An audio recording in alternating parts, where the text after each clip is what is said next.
राज आणि उद्धव एकत्र येण्याच्या चर्चा होण्याची ही काही पहिलीच वेळ नाही हो। यापूर्वीही दोघा भावांनी एकत्र यावं यासाठी प्रयत्न झाला होता आणि त्यावेळी राजकीय समीकरण काही जुळून आलं नाही। पण आता दोन्ही ठाकरे बंधूंनी जाहीर वक्तव्य केल्यामुळे चर्चेला उधाण आलंय। समोरच्याची इच्छा आहे का आम्ही बरोबर काम करावं? महाराष्ट्राची इच्छा आहे। तेच तर ना, मग महाराष्ट्रात जाऊन सांगावं तिकडे।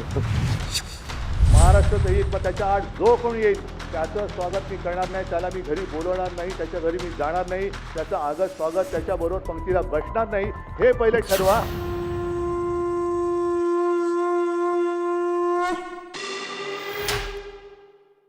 राज ठाकरेंनी साथ घातली आणि त्याला लगेच उद्धव ठाकरेंनी प्रतिसाद दिला।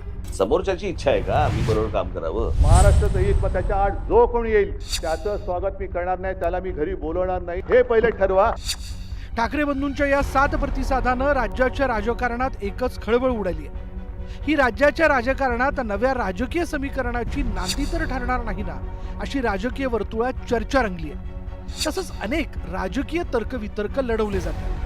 पण दोन्ही ठाकरे बंधूंनी एकत्र यावं यासाठी वेळोवेळी प्रयत्न झाल्याचंही पाहायला मिळत आहे। 2014 साली भाजपनं त्यावेळेच्या एकसंध असलेल्या शिवसेनेशी असलेली युती तोडली होती।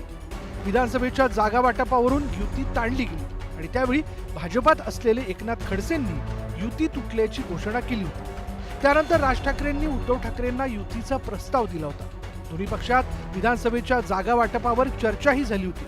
पण ऐनवेळी माशी शिंकली आणि युती होण्यापूर्वीच ठाकरे बंधूंमध्ये फिसकटलं।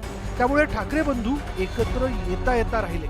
शिवसेनेकडनं अनिल देसाई चर्चा करतील असं ठरलं होतं आणि त्याच्यासाठी सन्मान्य राजसाहेबांनी एबी फॉर्म थांबवून ठेवले होते। 2 दिवस झाले, ना अनिल देसाई फोन उचलायला तयार, ना उद्धव ठाकरे फोन उचलायला तयार, आणि अनिल देसाईंनी शेवटपर्यंत स्वतःचे एबी फॉर्म वाटायला सुरुवात केली, पण मनसेचे एबी फॉर्म आम्ही थांबवून ठेवलेले। केवळ 2014 नाही तर पुढे 2017 मध्येही राज ठाकरेंनी युतीसाठी उद्धव ठाकरेंना युतीचा प्रस्ताव दिला होता। पण दोन्ही वेळेला युतीचं घोडं काही पुढे सरकलं नाही। तो प्रस्ताव केवळ प्रस्तावच राहिला।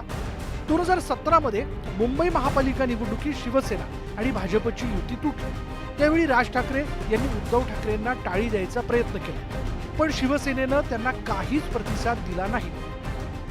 बघा, त्या अटी नाहीयेत, त्या भावना आहेत की महाराष्ट्राचे जे शत्रू आहेत त्यांच्याशी संबंध ठेवू नये, ठेवता कामा नये, त्यांना आपल्या घरात स्थान देता कामा नये। हे महाराष्ट्राचे शत्रू आहेत, ज्यांनी मराठी माणूस महाराष्ट्र आणि बाळासाहेब ठाकरेंची मराठी माणसासाठी स्थापन झालेली शिवसेना याच्या पाठीमागून वार केलेल्या लोकांना आपल्याकडे स्थान असता कामा नये। खरं तर 27 नोव्हेंबर 2005 रोजी राज ठाकरेंनी शिवसेनेला अखेरचा जय महाराष्ट्र केला।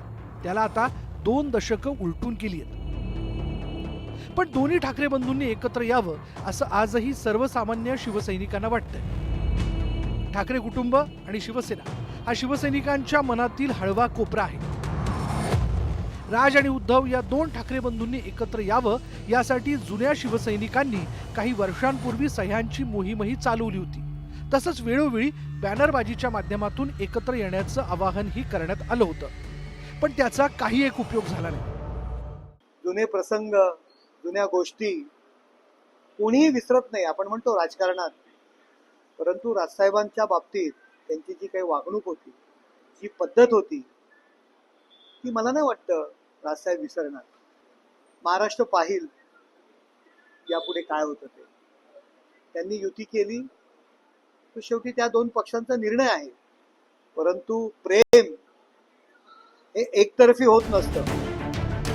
ठाकरे बंधू एकत्र येण्यामध्ये पक्षातील नेते अथवा कार्यकर्त्यांची अडचण नाही, मात्र एकत्र येण्याचा निर्णय हा दोन्ही भावांना घ्यावा लागणार असल्याचं राजकीय जाणकारांना वाटतंय। आता साथ प्रतिसादानंतर ठाकरे बंधू एकत्र येण्याच्या दिशेनं पावलं टाकणार का, हाच खरा प्रश्न आहे। Bureau report, news 18 Lokmat.